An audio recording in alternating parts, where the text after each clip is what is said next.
Q106.7 weather. Here's your KQNK forecast. Bright sunshine expected today with daytime highs approaching 90. Winds out of the south 10 to 20 miles per hour. Mainly clear skies tonight, lows dip down to about 57. High temperatures reach up to 89 tomorrow, mainly clear skies. Bright sunshine expected Thursday, clouds on the increase by Friday, highs in the upper 70s. From the Weatherology Weather Center, I'm staff meteorologist Laura Lockwood.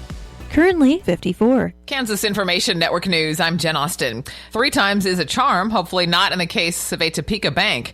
Roxanne Stewart explains. The Equity Bank at 29th and Gage was robbed around 9 a.m. Monday. TPD says the robber entered the bank, flashed a black and silver handgun, took an unknown amount of money, and fled on foot. There were no injuries. A description of the robber hasn't yet been released. That location was robbed on January 13th of this year. Anyone with information is asked to contact the FBI or the Topeka Police. I'm Roxanne Stewart. Kansas drivers will have the option of buying new blackout-style license plates beginning July 1st.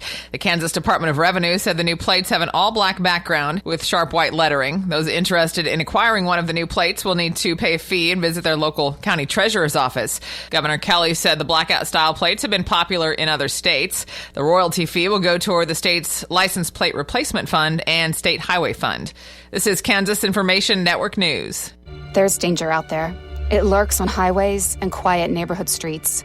It's more likely to kill you than a shark and more terrifying than the biggest snake. Distracted driving claims lives every day. Every notification, swipe, social post, video, or selfie while driving risks your life. So while you might think public speaking or the zombie apocalypse is scary, what's really terrifying and even deadly is distracted driving. Eyes forward. Don't drive distracted. Brought to you by NHTSA and the Ad Council. Steal deals are happening now. From instant savings on select tools to free battery offers on some of our most popular battery tool sets. You can enjoy great deals and do it all with Steal. Shop online or in store at your local Steal dealer. Offer valid for a limited time only at participating dealers while supplies last. Good morning, I'm Natalie Hadley with your KQNK News, brought to you by Firebolt Ag, LLC, serving all of your chemical and fertilizer needs. Memorial Day weekend is the unofficial start of summer and road trips, and with that, the Kansas Department of Transportation, the Kansas Highway Patrol, and the Kansas Turnpike Authority are urging drivers and passengers to always buckle up in a motor vehicle. Transportation Secretary Calvin Reed said making sure you and your passengers are buckled up should be your top priority before starting your vehicle, because not wearing a seatbelt has potentially fatal consequences. So you need to make sure that everyone in your vehicle is properly restrained.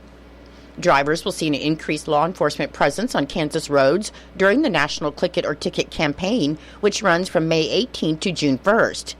Kansas Highway Patrol Colonel Eric Smith stated that Memorial Day is one of the busiest travel holidays in the nation, and using a seatbelt is one of the safest choices drivers and passengers can make. He said everyone has an important role to play in helping to keep Kansans safe on the roadways, so please make certain that all occupants are buckled up every trip, every time. Preliminary 2024 data shows that nearly 47% of people killed and 32% of those seriously injured in passenger motor vehicle crashes were unbelted. For the latest updates on road closures and conditions, you can visit candrive.gov or call 511 in Kansas. And travelers who need assistance on the highway can dial star 47 for the Kansas Highway Patrol. And if it's an emergency, please call 911. Kansas wheat producers are encouraged to scout their best fields for entries in the 2025 National Wheat Yield Contest.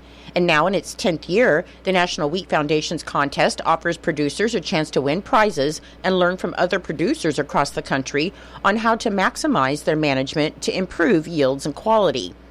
The contest includes 4 main categories: dry land winter wheat, irrigated winter wheat, dry land spring wheat, and irrigated spring wheat. Contest fields must be at least 5 continuous acres, planted with professionally produced, certified, branded, newly purchased wheat seed, and all contestants must retain a 10-pound bag of grain for shipment and quality testing. The top 3 yield entries in each category by state will be recognized, and national winners will be recognized and awarded with a cash award, along with travel and registration expenses to attend the 2026 Commodity Classic in February in San Antonio, Texas. A new highlight for 2025 is the expansion of a digital field plot category, which is open to Kansas producers who raise dryland winter wheat. Producers can enter the category using digital technologies such as the John Deere Operations Center, Climate Field View, or Bushel, alongside calibrated grain cart scale data to submit yields from a designated 20-acre area, and producers can enter up to 3 fields in that category.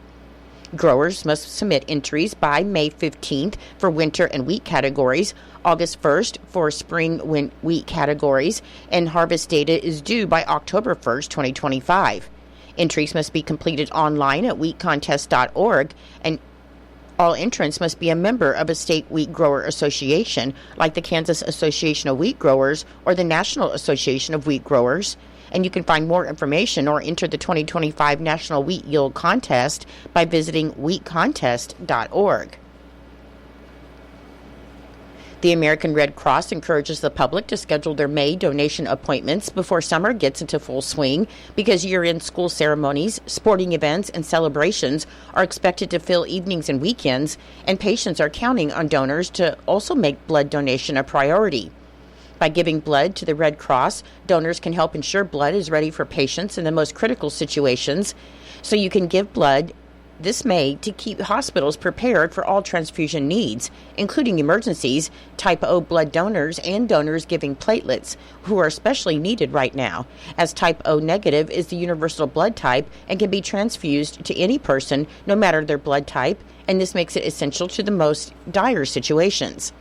To make a blood donation a priority in May and help patients in critical situations, you can schedule a time to give now by visiting redcrossblood.org, calling 1-800-RED-CROSS, or by using the Red Cross Blood Donor app.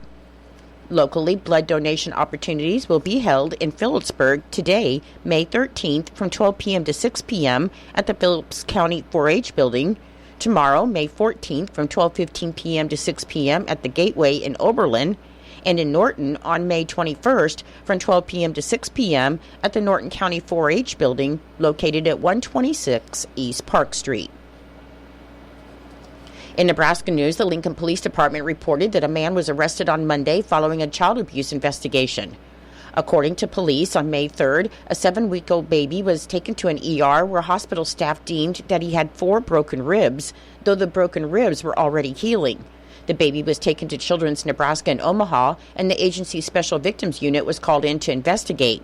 And investigators think the baby suffered the injuries about 2 to 4 weeks prior while in the care of his father, 26-year-old Caprice King. King turned himself in on Monday, and he was arrested on suspicion of first-degree child abuse.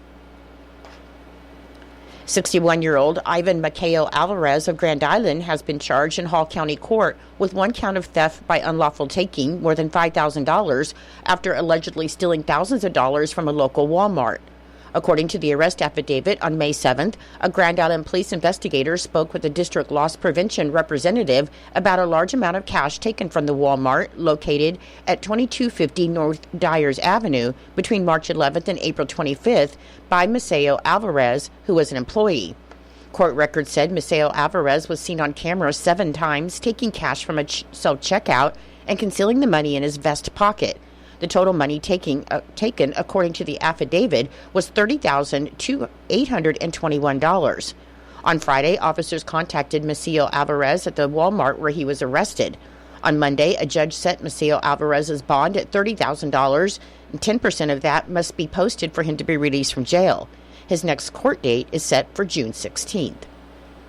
I'll be back with more in just a moment.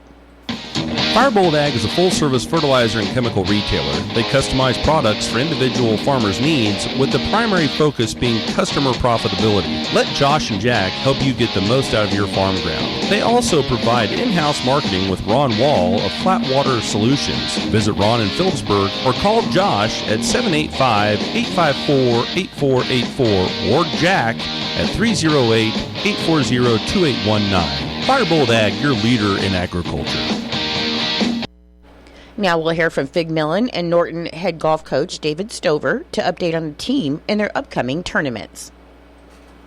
I'm here with head golf coach David Stover. Coach, it's been a little while since we got to visit about some of your golf meets, but let's go ahead and start with Norton. And that was a pretty nice day for you, and of course, some good play. It was both, Fig, very much. In all honesty, it might have been one of the nicest weather days I've ever seen on the golf course. We got very lucky that day. Also thought we played really well at that time. We shot our best team score of the year. We shot a 348. Hoxie, Plainville, and Oakley all beat us. They all shot really well. Individual scores were really good. Eli Jones continued to lead us. He shot a 72, played very well all day. Noah Dow from Hoxie got him, shot 70 to win it individually. But Eli and I thought Trevin Enfield also played really well that day. So we had really good play. It just we're seeing we see the same teams a lot over the season, and we had some really competitive, very high-level golf right now. And we saw it that day too, but I was very pleased with the way we played. As we move on through the weeks, JV still golfing, and you send a squad over to Smith Center, and they had some pretty nice results there too. Yeah, they did. Remember, Smith Center JV is the JV tournament where they change format. They get to play a two-person scramble over there. To be honest, I have kids basically beating down the door to get to play in that tournament because they want to play a scramble. We took 4 teams over, which was really good, and I thought those kids did really well. Braylon Linden and Ethan Enfield earned their first individual, or I guess team, medals for the season that day with a 43. Ellie Miller and Riley Lanier were right behind them with a 45. So we had some good play, and anytime those guys can get tournament experience, it's good. So I thought it was a great day for them that day as well. As we jump back into the varsity side, you travel to Ellis. It's also formerly known as the I-70, where Trigo and Ellis hosted hosted 18 each course. So, but this time it's only Ellis and 27 holes. 27 holes, great format. I think Coach Carroll down there wanted to keep it a little bit different when Trigo was going to back out of the tournament. So we went 27. Again, weather-wise, a great day for weather. I think overall as a team we played okay. I think we could have played a little bit better. Easily, and for me looking back, probably one of the highlights of the season was Eli Jones that day. After 18 holes, Eli was 2 over for the day, was leading it by 4, playing really well. Eli continues to play well on the last 9, just shoots 1 over. And Jeb Castens from Rawlins County comes back 3 under on the backside, ties him up. So now we got a playoff for tournament championship. So you've literally got a gallery, all the players, they're walking. Both of them played really well, and Eli was able to win the tournament on the 3rd playoff hole. So just a great experience for him. I thought it was a great experience for us as well. I thought I do think as a group we saw improvement there. So that was another good experience for us. Then it's down the road a couple of days later, and you're down at TMP. You're playing at the Smoky Hill Golf Course there. Always nice course that you play on. And let's hear how the squad did that day. Well, Fig, it must be a historical thing because I don't think we have ever went to TMP and played very well, unfortunately. And I think the guys would say the same thing. We'd been playing a little bit better going into that tournament. Weather-wise, absolutely perfect day weather-wise. We were fortunate with that. The course is a great course. It's an extremely difficult course for us. No excuses. We just flat out did not play well that day. Now, saying that, Eli finished in 5th place again, but he shot his 2nd highest score of the year with an 81. So, and then the rest of our guys, Trevin 87, and then our other 3 were in the triple digits. So just one of those days where, the ball just doesn't want to go where you want it to go, and you're going to have those throughout a season. So we talked a lot about how we were going to bounce back after that, and I think we did. Then as we talk about the nice weather, Norton Junior Varsity, and there's a little cloudy that day, but yet some really hot scores. Yes, they were. I tell you, our guy, to be honest, I really wasn't sure. I didn't know what to expect coming in. I thought we would play well, but you just never know. And I thought we played extremely well in our JV tournament that day. The JV group was able to win the team title, and that's always what we look at first is how did we do team-wise. So to earn a tournament championship there was great.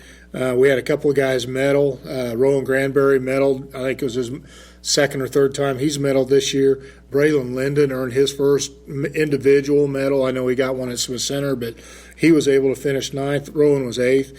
But we had a lot of players shoot personal best rounds. I think we put 15 players on the course, and well over half of them shot personal best rounds. So I thought just a great day for the JV group that day. Again, and then we jump back into varsity, and it's over at Hill City, a course that plays pretty good for the Blue Jays. Why don't we talk on how the Hill City did? Well, like we talked about with TMP, it was one of those days where, okay, we didn't play well. How are we going to bounce back? And I was extremely pleased with our bounce back. We shot by far team-wise. I think we shot a 335 team-wise, which bettered our best team score by 15 shots coming in. So obviously I thought we played really well. Eli was able to earn third place finish with a 75. Trevin Enfield was 15th. So we were able to get individual medals. Tice Melvin shot a career low round. Gavin Braun shot his season low. Kelby Day was right at his season round and career low too. So I was very pleased with our bounce back. I do still think there's plenty of room for growth coming up into the home stretch of what we have. We're visiting with head golf coach David Stover, and we've seen you go to 5 different kind of meets, including the junior varsity in there. But your next competition on Tuesday of this week, it's over to Phillipsburg, and it's the Max Schremer Invitational. And why don't you talk a little bit about that format and what Max Schremer meant to you? Well, Coach Schremer is a special individual to me. When I first came here, Coach, him along with Coach Kalachny and Coach Scott, Coach Kalachny at Ellis and Coach Scott at Trigo, they kind of took a young guy underneath their wing and taught him a lot about, not just golf, but, coaching and coaching golf. And I'm forever indebted into Coach Schremer. He meant a lot to me as an individual, and after his passing, I thought it was a great idea years ago. They changed the name of the Phillipsburg Invitational to recognize Coach Schremer. And so for me, every tournament is special, but for me, this one's just a little bit more. And I think part of it because Coach was really, really big into what we call our old golf format. That tournament and the league tournament this week will both play what I call old school scoring.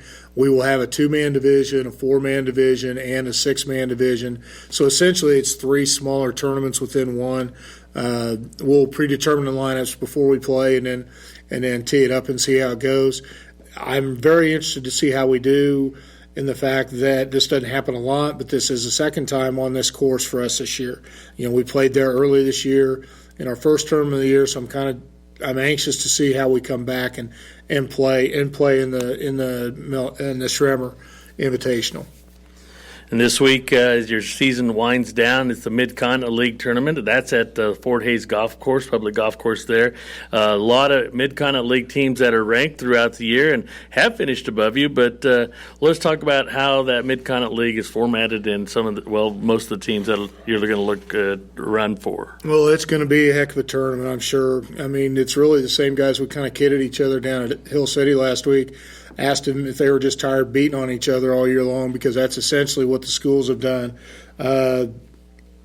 Between Hill City, Oakley, Hoxie, Plainville, I mean, they're 4 of the top 5 teams in Class 2A right now.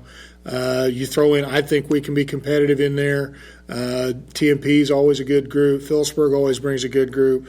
And then there's some other individual players as well. Russell has 2 players that I think are very good players, and team-wise might be able to sneak in there. So it's going to be an absolute shootout. It's one of those that you really hope the weather stays good, because you'd really like to see the best come out in all those players. And I know our guys are excited for the challenge. We play at Fort Hays.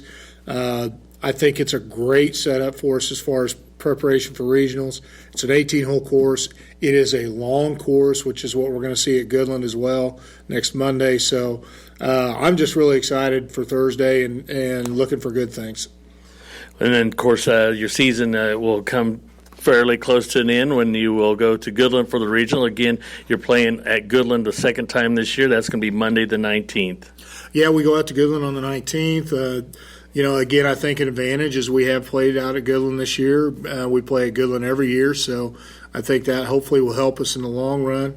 9 schools. You're going to see Goodland, Cimarron, Colby, Holcomb, Southwestern Heights, Lakin, us obviously, Russell, and Scott City. So they're all schools we've seen all year, but really not at one time. So it'll be interesting to see how it comes together. Qualifying is the same as it has been in the past. Top 2 teams qualify automatically, and then the top 5 individuals not on the top 2 teams and ties will also qualify for the state tournament. So, we're going out there looking to play as well as we can and see what happens. Well, Coach, we're going to wish you the best of luck when you travel to Phillipsburg on Tuesday, then Thursday to Hayes at the Fort Hays Public Golf Course, and then Monday on the 19th, regionals at Goodland. Reporting for KQNK, I'm Fig Millen. Thank you, Fig and Coach Stover, and good luck to the golfers in their upcoming tournaments starting today in Phillipsburg. A celebration of life for James Jim Baird, 70 of Norton, will be held at 10 a.m. today, Tuesday, May 13th, at the First United Methodist Church in Norton. In lieu of flowers, memorial contributions may be made to the Norton County Hospital to help with the purchase of the diagnostic machine Falcon Express F5. This was important to Jim because throughout his battle with cancer, he wanted to give back to the supportive staff at the Norton County Hospital. Donations may be sent in care of Plummer Gobber Funeral Home, 215 West Main Street in Norton, and condolences may be left at plummergobber.com. Your menu today for Eisenhower Elementary School. For lunch, you'll be having Cook's Choice. For Norton Community High School and Junior High, for lunch, you'll be having Cook's Choice. And for Northern Valley Schools, for lunch today, you'll be having steak strips, potatoes, vegetable, and fruit. I'm Natalie Hadley. Your KQNK News was brought to you by Firebolt Ag, LLC, farmers helping farmers to succeed. You can contact Firebolt Ag today to get the most out of your farmland. Your KQNK weather forecast is being brought to you by Hinkle Termite and Pest Control, your Norton experts for all of your pest control needs. Your forecast for today, it should be sunny with a high near 90 and breezy with a southeast wind of 10 to 20 miles per hour and gusts as high as 30 miles per hour. For tonight, it should be mostly cloudy, then gradually becoming clear with a low around 57 and a southeast wind of 10 to 15 miles per hour with gusts as high as 30 miles per hour. On Wednesday, it should be partly sunny, then gradually becoming sunny with a high near 89. And on Wednesday night, there's a slight chance of showers and thunderstorms, otherwise mostly clear with a low around 51. I'll be back with the rest of your forecast in just a moment. When you got bugs, we know what a nuisance that can be. Lock 'em out. From Hinkle Termite and Pest Control, Lock 'em Out is our very effective residential insect prevention program. We'll come to your place and treat your foundation plus all insect entryways. And while we're there, receive a free termite inspection. Call Mr. Rich Wenzel, our certified technician in Norton, at 785-202-0167. That's 202-0167. Continuing with your weather forecast, on Thursday it should be sunny with a high near 79 and breezy with wind gusts as high as 35 miles per hour. On Friday, sunny with a high near 80. On Saturday, sunny with a high near 85. On Sunday, there's a 30% chance of showers and thunderstorms. Otherwise, it'll be mostly sunny with a high near 85. And on Monday, there's a 50% chance of showers and thunderstorms. Should be mostly sunny with a high near 83. Currently, with fair skies, it is 61 degrees. The humidity is 68%. The wind speed is southeast at 9 miles per hour. The barometric pressure is 29.67, and the dew point is 50 degrees. Your weather was brought to you by Hinkle Termite and Pest Control right here in Norton. You can call Hinkle Termite and Pest Control at 785-202-0167 for all of your pest control needs. It is 8:26. It's time for Kansas Sports. That's being brought to you by United Northwest Federal Credit Union, where everything they do for you. Save more, earn more with the Easy Saver account at the United Northwest Federal Credit Union. Enrollment in this program automatically rounds up the amount of all debit card and share draft purchases made from your checking account to the next whole dollar and deposits into the Easy Saver savings account. Not only will this account help you save, but it also earns 2.01% APY monthly. Special terms and conditions apply. Come in today and open your Easy Saver account at the United Northwest Federal Credit Union, where everything we do for you. NCUA insured. KIN Sports, I'm Spencer Dupuis. KU's Mike Kozlowski hit in a walk-off RBI single in the bottom of the ninth to lift Kansas to a 7-6 victory over BYU in a series win on Saturday afternoon at home. With the victory, KU has set a new school record for most wins in a regular season with 39, and only the third season under head coach Dan Fitzgerald. Kansas improved to 39-14 on the year and 17-10 in Big 12 play. The 39 wins are the most in a season since 2009, and the 17 conference victories are tied for the most in school history. The Jayhawks have now won 6 Big 12 series in the season for the first time. KU will wrap up the regular season as they head east. They will finish the regular season with a 3-game series in Morgantown, West Virginia against the Mountaineers from May 15th to 17th. All 3 games will be broadcast on ESPN+. Kansas Information Network Sports, I'm Spencer Dupuis. It's true, many of us spend more time thinking about what's for dinner than preparing for retirement. But if you think your retirement needs deserve more attention, I agree, and I'd like to help. I'm Edward Jones financial advisor Philip Eisenhagen. Together we can give your long-term retirement strategy the attention it deserves. Stop by our office at 418 East Holm here in Norton or call 877-3373. Edward Jones, Making Sense of Investing, member SIPC.